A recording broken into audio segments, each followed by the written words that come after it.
dogs started chasing all the lizards. We started to lose the lizards. Snakes started to turn up. They bit our dogs. We lost both of our dogs. When our dogs disappeared, the lizards came back, and then we lost the snakes again, which was great. So we've seen the full circle here of what happens when you interrupt that cycle. Unfortunately, that was the case. We get, what does a kangaroo track look like? Well, there's a few on the property, but you'll see more of them at night. They're more hind leg and a big tail, and maybe a joey or two. You might pick up a little joey nearby as well. They're constantly. Every morning you get the kangaroo tracks on the property as well. So very, very different. One thing we did certainly learn that for the local Aboriginal culture, you would think that the staple diet would have been kangaroo and turkey or snake or lizard or what it be, but 80% of it was really what we're seeing around us. And for obvious reasons, in the earlier days, the original supermarket was here, the bush supermarket, the original hardware store is here, and the original pharmacy is also here as well. This is where it all began for any Indigenous culture around the world.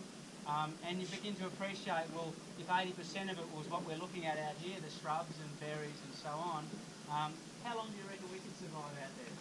A few days. We'll see how we go. We can head out there and give it a try. Water is the biggest problem, as Tommy is leading up to, and one way of actually knowing where water might be is keeping a track on our birds, especially our small birds, because they need water. So if you track birds, you know there's water nearby. Yeah. So when we look around the bush supermarket, we have on the property here quandong trees, which are a type of santalum or a fruit. There's 14 mature quandong trees, bush passion fruit, bush plum, which you may see a lot of as you get closer to Uluru and so on. Have you heard of a widgery grub before?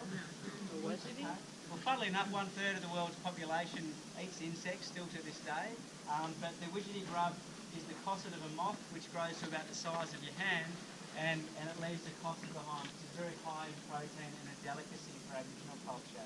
Also, the honey ant is something that's talked a lot about for Aboriginal culture, where the abdomen of the ant swells up and it's a very liquidy kind of honey, and that's something that they'll spend hours and hours digging up to get out from under the trees and the widgery bushes here as well. So these are delicacies as well.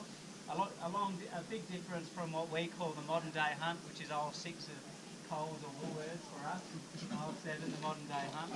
But funnily enough, there was one type of food that we found that both Aboriginal culture used as well as early pioneers. And the journey that you guys all take over the next few days, you'll be following the footsteps of a lot of the early pioneers as well, particularly the Stuart High